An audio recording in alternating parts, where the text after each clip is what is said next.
Good morning everyone. Superlatives in India ಅಂತಕ್ಕಂಥ chapter ಒಳಗೆ ಈಗಾಗಲೇ ನಾನು ಅದನ್ನು ಹೇಳಿದ್ದೀನಿ.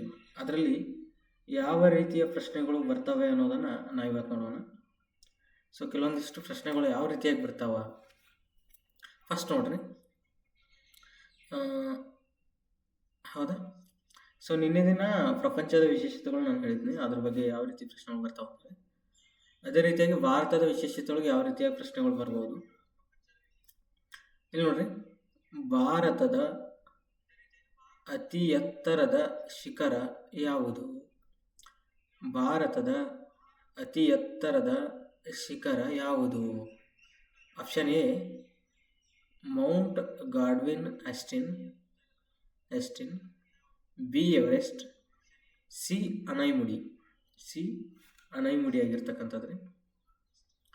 ಸೊ ಇಲ್ಲಿ ನೋಡ್ರಿ,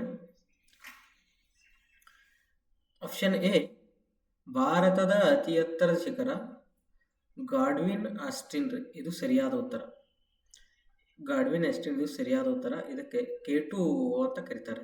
K2 ಯಾಕೆ K2 ಅಂತ ಕರೀತಾರೆ ಅಂತಂದ್ರೆ, ಇದು ಕಾರಾಕೋರಂ ಶ್ರೇಣಿಯಲ್ಲಿ ಕಂಡು ಬರ್ತದೆ. ಯಾವ ಶ್ರೇಣಿ ಒಳಗ್ರಿ? ಕಾರಾಕೋರಂ ಶ್ರೇಣಿ ಒಳಗೆ ಕಂಡು ಬರ್ತೈತ್ರಿ. ಕಾರಾ ಪ್ಲಸ್ ಕೋರಂ, ಅದಕ್ಕಾಗಿನೇ K2 ಅಂತ ಕರೀತಾರೆ.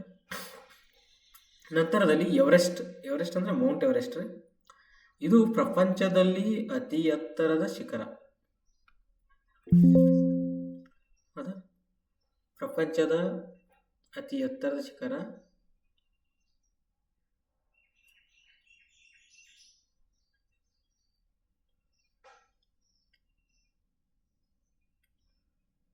ನೋಡ್ರಿ, ಎವರೆಸ್ಟ್ ರೀ. ಪ್ರಪಂಚದಲ್ಲೇ ಅತಿ ಎತ್ತರದ ಶಿಖರ ಮೌಂಟ್ ಎವರೆಸ್ಟ್. ಹೌದಾ? ಅನೈಮುಡಿ ಶಿಖರ ಇಲ್ಲಿ ನೋಡ್ರಿ, ಅನೈಮುಡಿ ಇದ್ರ ಕೇರಳ ಒಳಗೆ ಕಂಡು ಬರ್ತೈತ್ರಿ. ಕೇರಳ, ಸೊ ವೆಸ್ಟರ್ನ್ ಘಾಟ್ಸ್ ಅಲ್ಲಿ ಕಂಡು ಬರ್ತಕ್ಕಂಥದ್ದು, ಪಶ್ಚಿಮ ಘಟ್ಟಗಳಲ್ಲಿ ಕಂಡು ಬರ್ತದ್ದು ಅನೈಮುಡಿ ಶಿಖರ. ಇದು ದಕ್ಷಿಣ ಭಾರತದ ಅತಿ ಎತ್ತರದ ಶಿಖರ.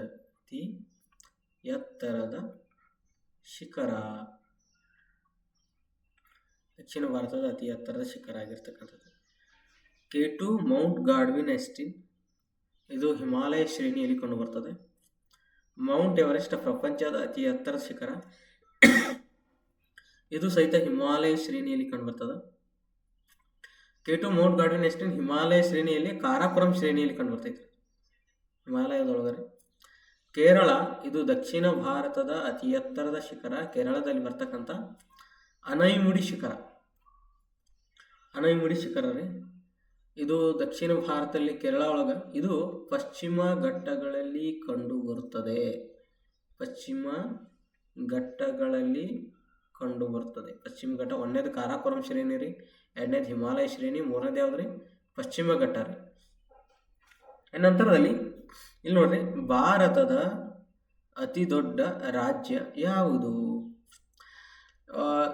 ಜನಸಂಖ್ಯೆ ಅಂತಂದ್ರೆ ಪರ್ಟಿಕ್ಯುಲರ್ ಜನಸಂಖ್ಯೆನೂ ವರ್ಡ್ ಯೂಸ್ ಮಾಡ್ತಾನೆ. ಜನಸಂಖ್ಯೆನೂ ವರ್ಡ್ ಯೂಸ್ ಮಾಡಿಲ್ಲ ಅಂತಂದ್ರೆ ಅದು ವಿಸ್ತೀರ್ಣದೊಳಗೆ ಅಂತ ನೀವು ಏನಂತ ಹೇಳಿದ್ರೆ ಐಡೆಂಟಿಫೈ ಮಾಡ್ಕೊಳ್ಬೇಕ್ರಿ. ಭಾರತದ ಅತಿ ದೊಡ್ಡ ರಾಜ್ಯ ವಿಸ್ತೀರ್ಣದಲ್ಲಿ ಯಾವುದು ಅಂತಕ್ಕಂಥ ನೋಡಿದಾಗ option A Rajasthan, B Sikkim, C Uttar Pradesh, D Goa. ಭಾರತದ ಅತಿ ದೊಡ್ಡ ರಾಜ್ಯ ಯಾವುದು ಅಂತಕ್ಕಂಥ ನೋಡಿದಾಗ ಸರಿಯಾದ ಉತ್ತರ ರಾಜಸ್ಥಾನ. ಭಾರತದಲ್ಲಿ ವಿಸ್ತೀರ್ಣದಲ್ಲಿ ಅತಿ ದೊಡ್ಡ ರಾಜ್ಯ ಯಾವುದ್ರಿ? ರಾಜಸ್ಥಾನ. ಭಾರತದಲ್ಲಿ ವಿಸ್ತೀರ್ಣದಲ್ಲಿ ಅತಿ ಚಿಕ್ಕ ರಾಜ್ಯ ಗೋವಾ ರೀ. ವಿಸ್ತೀರ್ಣದಲ್ಲಿ ಅತಿ ಚಿಕ್ಕ ರಾಜ್ಯ ಗೋವಾ ರೀ. ವಿಸ್ತೀರ್ಣದಲ್ಲಿ ಅತಿ ದೊಡ್ಡ ರಾಜ್ಯ ರಾಜಸ್ಥಾನ. ಆಪ್ಷನ್ಸ್ ಬಿ ಸಿಕ್ಕಿಂ ರೀ, ಇದು ಜನಸಂಖ್ಯೆಯಲ್ಲಿ ಅತಿ ಚಿಕ್ಕ ರಾಜ್ಯ. ಸಿ ಉತ್ತರ ಪ್ರದೇಶ ರೀ, ಇದು ಜನಸಂಖ್ಯೆಯಲ್ಲಿ ಅತಿ ದೊಡ್ಡ ರಾಜ್ಯ. ಉತ್ತರ ಪ್ರದೇಶ ಅತಿ ಹೆಚ್ಚು ರಾಜ್ಯಸಭಾ ಸ್ಥಾನಗಳು, ಅತಿ ಹೆಚ್ಚು ಲೋಕಸಭಾ ಸ್ಥಾನಗಳು, ಅತಿ ಹೆಚ್ಚು ಜಿಲ್ಲೆಗಳು, ಅತಿ ಹೆಚ್ಚು ಜನಸಂಖ್ಯೆ. ಸೊ ಉತ್ತರ ಪ್ರದೇಶದಲ್ಲಿ ಎಲ್ಲಾ ರೀತಿಯ ವಿದ್ಯಮಾನಗಳು ಏನಂತ ಕೇಳಿದ್ರೆ ಇಲ್ಲಿ ಕಂಡು ಬರ್ತಾರೆ ನೋಡ್ರಿ. ಉತ್ತರ ಪ್ರದೇಶನ ವಿಶೇಷತೆ ಏನಂತ ಕೇಳಿದ್ರೆ ಅತಿ ಹೆಚ್ಚು ರಾಜ್ಯಸಭಾ ಸ್ಥಾನಗಳು ರೀ, ಅತಿ ಹೆಚ್ಚು ಲೋಕಸಭಾ ಸ್ಥಾನಗಳು, ಅತಿ ಹೆಚ್ಚು ವಿಧಾನಸಭಾ ಸ್ಥಾನಗಳು, ಅತಿ ಹೆಚ್ಚು ಜನಸಂಖ್ಯೆ, ಅತಿ ಹೆಚ್ಚು ಜಿಲ್ಲೆ. ಹಿಂಗೆ ಉತ್ತರ ಪ್ರದೇಶ ಏನಂತ ಕೇಳಿದ್ರೆ ಒಂದರ ನಂತರ ಏನಂತ ಕೇಳಿದ್ರೆ ಅತಿ ವಿಶೇಷವಾಗಿರ್ತಕ್ಕಂಥದ್ದು. ಹೌದಾ. ಸೊ ಈಗ ರಾಜಸ್ಥಾನ ಬಗ್ಗೆ ನೋಡುವಾಗ ರಾಜಸ್ಥಾನದ ರಾಜಧಾನಿ ಯಾವುದು ಅಂತ ಕೇಳ್ತಾರೆ. ರಾಜಸ್ಥಾನದ ರಾಜಧಾನಿ ಸೊ ಜೈಪುರ್. ಸಿಕ್ಕಿಂನ ರಾಜಧಾನಿ ಯಾವುದು ಅಂತ ಕೇಳ್ಬೋದು. ಸಿಕ್ಕಿಂ ರಾಜಧಾನಿ ಗ್ಯಾಂಗ್ಟಕ್ ರೀ, ಗ್ಯಾಂಗ್ಟಕ್. ಉತ್ತರ ಪ್ರದೇಶ ರೀ, ಉತ್ತರ ಪ್ರದೇಶದ ರಾಜಧಾನಿ ಲಖನೌ ರೀ. ಗೋವಾದ ರಾಜಧಾನಿ ಪಣಜಿ ರೀ, ಗೋವಾದ ರಾಜಧಾನಿ ಪಣಜಿ ರೀ. ಭಾರತದ ಅತಿ ದೊಡ್ಡ ರಾಜ್ಯ ವಿಸ್ತೀರ್ಣದಲ್ಲಿ ರಾಜಸ್ಥಾನ, ಜನಸಂಖ್ಯೆಯಲ್ಲಿ ಅತಿ ದೊಡ್ಡ ರಾಜ್ಯ ಉತ್ತರ ಪ್ರದೇಶ, ವಿಸ್ತೀರ್ಣದಲ್ಲಿ ಅತಿ ಚಿಕ್ಕ ರಾಜ್ಯ ಗೋವಾ, ಜನಸಂಖ್ಯೆಯಲ್ಲಿ ಅತಿ ಚಿಕ್ಕ ರಾಜ್ಯ ಸಿಕ್ಕಿಂ ರೀ. ಹೌದಾ. ಇಲ್ಲಿ ನೋಡ್ರಿ, ರಾಜಸ್ಥಾನದ ರಾಜಧಾನಿ ಜೈಪುರ್, ಸಿಕ್ಕಿಂ ರಾಜಧಾನಿ ಗ್ಯಾಂಗ್ಟಕ್, ಉತ್ತರ ಪ್ರದೇಶದ ರಾಜಧಾನಿ ಲಖನೌ, ಗೋವಾದ ರಾಜಧಾನಿ ಪಣಜಿ. ಪಣಜಿ ಒಳಗೆ ಅಂತಾರಾಷ್ಟ್ರೀಯ ಚಲನಚಿತ್ರೋತ್ಸವಗಳು ನಡೀತಾವ್ರಿ. ಕ್ವಶನ್ಸ್ಗಳನ್ನು ಅವಾಗ ಕೇಳ್ತಿರ್ತಾರೆ, ನೆನ್ಪಿಟ್ಕೊಳ್ಬೇಕು. ಭಾರತದ ಅತಿ ದೊಡ್ಡ ಮರುಭೂಮಿ ಯಾವುದು? ಭಾರತದ ಅತಿ ದೊಡ್ಡ ಮರುಭೂಮಿ, ಭಾರತದ ಅತಿ ದೊಡ್ಡ ಮರುಭೂಮಿ option A Thar, B Sahara, C Deccan, D Ladakh ರೀ. ಭಾರತದ ಅತಿ ದೊಡ್ಡ ಮರುಭೂಮಿ ಯಾವುದು? A Thar, B Sahara, C Deccan, D Ladakh. ಹೌದಾ. ಸರಿಯಾದ ಉತ್ತರ ಆಪ್ಷನ್ ಎ ಥಾರ್, ಥಾರ್ ಮರುಭೂಮಿ. ಥಾರ್ ಮರುಭೂಮಿ ಪ್ರಪಂಚದಲ್ಲೇ ಅತಿ ದೊಡ್ಡ, ಇದು ಭಾರತದಲ್ಲಿ ಅತಿ ದೊಡ್ಡ ಮರುಭೂಮಿ ಥಾರ್ ರೀ. ಪ್ರಪಂಚದಲ್ಲಿ ಅತಿ ದೊಡ್ಡ ಮರುಭೂಮಿ ಡಿ, ಪ್ರಪಂಚದಲ್ಲಿ ಸಹರಾ ರೀ. ದಕ್ಕನ್ ಏನಂತಂದ್ರೆ ಇದು ಭಾರತದ ಅತಿ ದೊಡ್ಡ ಪ್ರಸ್ಥಭೂಮಿ. ಇದು ಭಾರತದಲ್ಲಿ ಅತಿ ಎತ್ತರದ ಪ್ರಸ್ಥಭೂಮಿ ಯಾವುದು ಅಂತಂದ್ರೆ ಲಡಾಖ್ ರೀ. ಎತ್ತರದ ಪ್ರಸ್ಥಭೂಮಿ ಭಾರತದೊಳಗೆ ಲಡಾಖ್ ರೀ. ಭಾರತದ ಅತಿ ದೊಡ್ಡ ರಾಷ್ಟ್ರೀಯ ಉದ್ಯಾನವನ ಯಾವುದು? ಎ ಕಾರ್ಬೆಟ್ ರೀ, ಬಿ ಹೆಮಿಸ್, ಸಿ ಕಾಜಿರಂಗ. ಭಾರತದ ಅತಿ ದೊಡ್ಡ ರಾಷ್ಟ್ರೀಯ ಉದ್ಯಾನವನ ಜಮ್ಮು ಕಾಶ್ಮೀರದಲ್ಲಿ ಕಂಡ ಹೌದಾ ಹೇಮಿಸ್ ರಾಷ್ಟ್ರೀಯ ಉದ್ಯಾನವನ ರೀ. ಹೌದಾ, ಹೇಮಿಸ್ ರಾಷ್ಟ್ರೀಯ ಉದ್ಯಾನವನ ರೀ. ಹೌದಾ, ಹೇಮಿಸ್ ರಾಷ್ಟ್ರೀಯ ಉದ್ಯಾನವನ. ಇದು ಜಿಮ್ ಕಾರ್ಬೆಟ್ ರಾಷ್ಟ್ರೀಯ ಉದ್ಯಾನವನ ಹುಲಿಗಳಿಗೆ ಫೇಮಸ್ ಆಗಿರುತ್ತೆ ರೀ. ಕಾರ್ಬೆಟ್ ರಾಷ್ಟ್ರೀಯ ಉದ್ಯಾನವನ ಹುಲಿಗಳಿಗೆ ಫೇಮಸ್ ರೀ. ಕಾಜಿರಂಗ ರಾಷ್ಟ್ರೀಯ ಉದ್ಯಾನವನ ಇದೇನಂತಂದ್ರೆ ಗೇಂಡಾಮೃಗಗಳಿಗೆ ಫೇಮಸ್ ರೀ. ಗೇಂಡಾಮೃಗಕ್ಕೆ ರೀ. ಅತಿ ದೊಡ್ಡ ರಾಷ್ಟ್ರೀಯ ಉದ್ಯಾನವನ ಯಾವ್ದಂತಂದ್ರೆ ಕಾಜಿರಂಗ ರೀ, ಅಸ್ಸಾಂ ಒಳಗೆ ಕಂಡು ಬರ್ತಕ್ಕಂಥದ್ದು. ಹೌದಾ. ಕಾಜಿರಂಗ ರಾಷ್ಟ್ರೀಯ ಉದ್ಯಾನವನ ಎಲ್ಲಿ ಕಂಡು ಬರ್ತದೆ ಅಂತಂದ್ರೆ ರೀ, ಕಾಜಿರಂಗ ರಾಷ್ಟ್ರೀಯ ಉದ್ಯಾನವನ ಅಸ್ಸಾಂ ರೀ. ಹೆಮಿಸ್ ರೀ ಜಮ್ಮು ಕಾಶ್ಮೀರ್ ರೀ. ಕಾರ್ಬೆಟ್ ರೀ ಉತ್ತರಾಖಂಡ್ ರೀ. ಕಾರ್ಬೆಟ್ ಉತ್ತರಾಖಂಡ್ ರೀ. ಅತಿ ದೊಡ್ಡದು ಹೆಮಿಸ್ ರೀ. ಇದು ರೈನೋಸಾರ್ ಏಕಕೊಂಬಿನ ಗೇಂಡಾಮೃಗಗಳಿಗೆ. ಹೌದಾ. ಕಾರ್ಬೆಟ್ ರಾಷ್ಟ್ರೀಯ ಉದ್ಯಾನವನ ಇದು ಹುಲಿಗಳಿಗೆ ಫೇಮಸ್ ಆಗಿರ್ತಕ್ಕಂಥದ್ದು ಜಿಮ್ ಕಾರ್ಬೆಟ್. ಹೌದಾ. ಸೊ ಭಾರತದ ಅತಿ ಉದ್ದದ ನದಿ ಯಾವುದು? ಭಾರತದ ಅತಿ ಉದ್ದದ ನದಿ option A Ganga, option B Brahmaputra, option C Sindhu. ಇವು ಭಾರತದಲ್ಲಿ ಅತಿ ದೊಡ್ಡ ಮೇಜರ್ ನದಿಗಳು. ಹೌದಾ, ನೆನಪಿಲ್ರಿ. ಸೊ ಸರಿಯಾದ ಉತ್ತರ ಆಪ್ಷನ್ ಎ ಗಂಗಾ ರೀ. ಹೌದಾ. ಭಾರತದ ಅತಿ ದೊಡ್ಡ ನದಿ ಗಂಗಾ ಸ್ನಾನ, ತುಂಗಾಪಾನ. ನಂತರದಲ್ಲಿ ಪ್ರಮುಖವಾದ ನಗಿರ್ತಕ್ಕಂಥ ನದಿ ಬ್ರಹ್ಮಪುತ್ರ ರೀ. ಗಂಗಾ ಇದೇನಂತ ಕೇಳಿದ್ರೆ ಅಲಕನಂದ ಮತ್ತು ಭಾಗೀರಥಿ ನದಿ ಮೂಲಗಳಿಂದ ಗಂಗೋತ್ರಿಯಲ್ಲಿ ಹುಟ್ಟುತ್ತದೆ. ಇದು ಬ್ರಹ್ಮಪುತ್ರ ಕೈಲಾಸ ಪರ್ವತ ಸಮುದ್ರ ಚಮ್ ಯಂಗ್ ಡಂಗ್ ಎಂಬಲ್ಲಿ ಹುಟ್ಟುತ್ತದೆ. ಚಮ್ ಯಂಗ್ ಡಂಗ್. ಸಿಂಧು ನದಿ ಸಹಿತ ಟಿಬೆಟ್ನೊಳಗೆ ಏನಂತ ಕೇಳಿದ್ರೆ ಹುಟ್ಟುತ್ತದೆ. ಟಿಬೆಟ್ ಒಳಗೆ ಕೈಲಾಸ ಪರ್ವತ ಸಮೀಪ. ಇದು ಕೈಲಾಸ ಪರ್ವತ ಸಮೀಪ ಹುಟ್ಟುತ್ತೈತ್ರಿ. ಇದು ಚಮ್ ಯಂಗ್ ಡಂಗ್ ಎಂಬಲ್ಲಿ ಟಿಬೆಟ್ ಒಳಗೆ ಹುಟ್ಟುತ್ತೈತ್ರಿ. ಇದು ಗಂಗೋತ್ರಿ ಎಂಬಲ್ಲಿ ಹುಟ್ಟುತ್ತದೆ. ಸಿಂಧು ಇದಕ್ಕೆ ಆಂಗ್ಲ ಭಾಷೆಯಲ್ಲಿ ಇಂಡಸ್ ಅಂತ ಕರೀತಾರೆ. ಇಂಡಸ್ ಅಂತ ಕರೀತಾರೆ. ಸಿಂಧು ನದಿ ಹೆಸರು ಇಂಡಸ್. ಸಿಂಧು ನದಿಯಿಂದಲೇ ಭಾರತಕ್ಕೆ ಇಂಡಿಯಾ ಎಂಬ ಹೆಸರು ಬಂದಿದೆ. ನೋಡ್ರಿ, ಇಂಡಿಯಾ ಅಂತಕ್ಕಂಥ ಹೆಸರು ಬಂದಿದೆ ಅಂತಕ್ಕಂಥದ್ದು. ಹೌದಾ, ಇಂಡಿಯಾ ಅಂತಕ್ಕಂಥ ಒಂದು ಹೆಸರು ಬಂದಿದೆ. ಸೊ ಒಂದು ಸೆಕೆಂಡ್ ಇಲ್ಲಿ ನೀವು ನೋಡ್ರಿ. ಹಂಗೆ ನಾನು ನಿಮ್ಗೆ ಈ ಕ್ವಶನ್ಸ್ಗಳನ್ನು ಅದ್ರ ಹಿಂದೆ ಅದ್ರ ಸುತ್ತಲೂ ಏನಂತ ಕೇಳಿದ್ರೆ ನೀವು ಸ್ಟಡಿ ಮಾಡ್ಬೇಕು. ಈಗ ಒಂದು ಎಕ್ಸಾಂಪಲ್ ನೋಡಿ.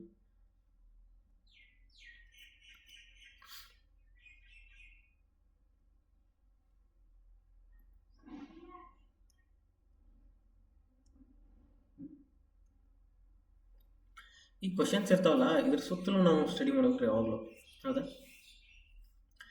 ಯಾವ ಥರ ಸುತ್ತಲೂ ಸ್ಟಡಿ ಮಾಡೋದು ಅಂತಂದ್ರೆ, ಒಂದು ಕ್ವಶನ್ ತೆಗೆದುಕೊಂಡಾಗ ನೀವು ಅರ್ಥ ಆಗ್ಬೇಕಂದ್ರೆ ಅದು ಕ್ಲಿಯರ್ ಕಟ್ಟಾಗಿ ಅದ್ರ ಸುತ್ತಲೂ ಅಧ್ಯಯನ ಮಾಡ್ತಕ್ಕಂಥ ಒಂದು ಸಾಮರ್ಥ್ಯ ಮಾತ್ರ ಅದು. ಭಾರತದ ಅತಿ ಎತ್ತರದ ಶಿಖರ ಯಾವುದು ಅಂತ ಇರ್ತೈತ್ರಿ. ಅತಿ ಎತ್ತರ ಭಾರತದ ಒಳಗೆ ಅತಿ ಎತ್ತರ ಯಾವುದು? ಈಗ ಗಾಡ್ವಿನ್ ಎಸ್ಟಿನ್, ಮೌಂಟ್ ಗಾಡ್ವಿನ್ ಎಸ್ಟಿನ್ ರೀ. ಇದು ಎಷ್ಟು ಐತ್ರಿ?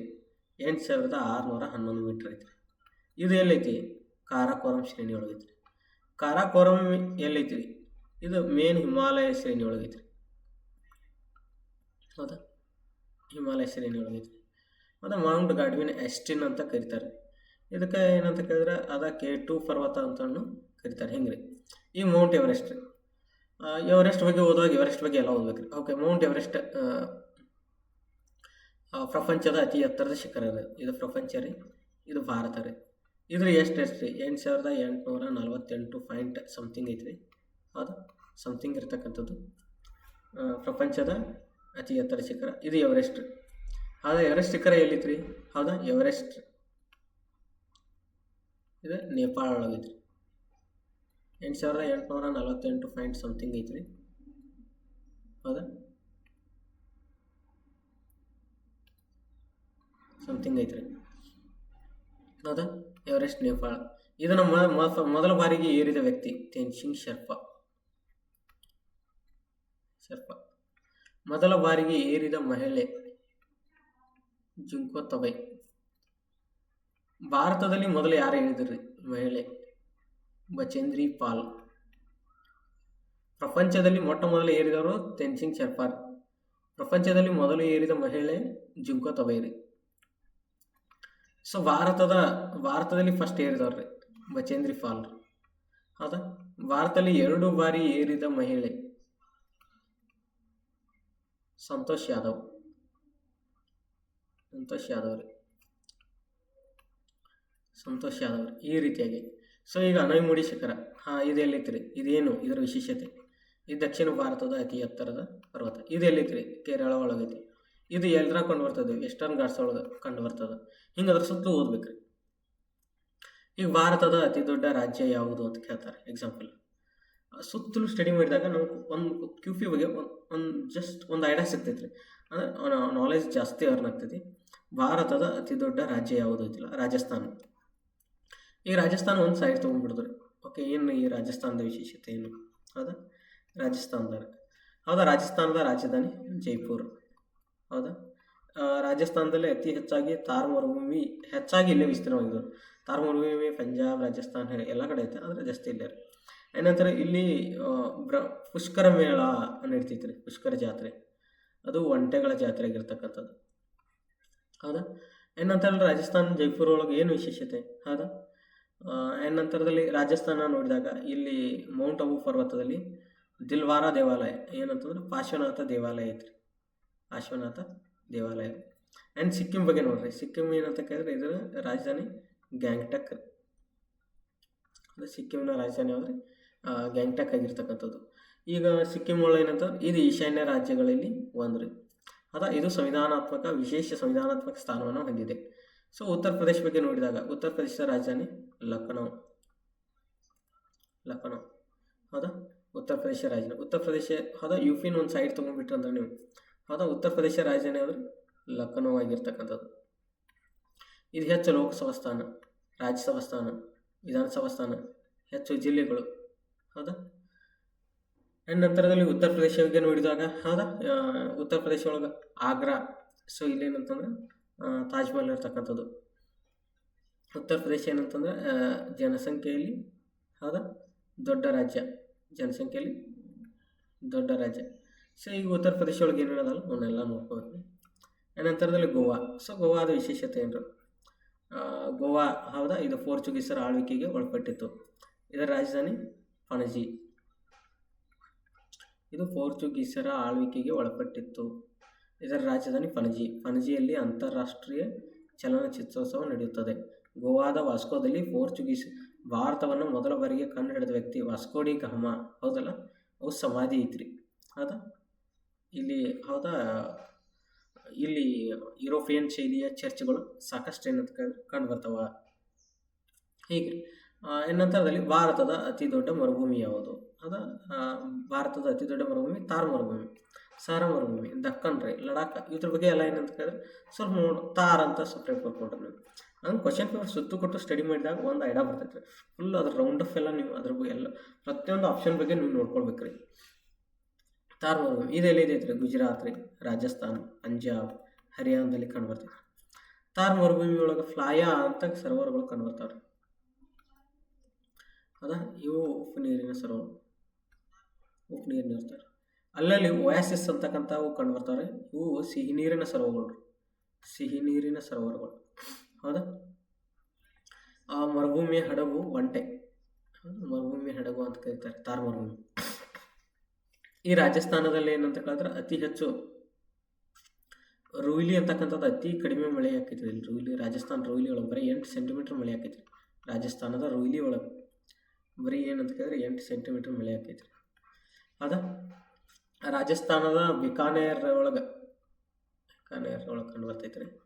ಮತ್ತು ರಾಜಸ್ಥಾನದ ಗಂಗಾನಗರ ಒಳಗೆ ಏನಂತ ಕೇಳಿದ್ರೆ ಅತಿ ಹೆಚ್ಚು ಉಷ್ಣಾಂಶ. ನೋಡ್ರಿ, ನೀವು ರಾಜಸ್ಥಾನ ವಿಶೇಷತೆಯನ್ನು ತೆಗೆದುಕೊಂಡ್ರೆ ಅಂತಂದ್ರೆ ರೀ,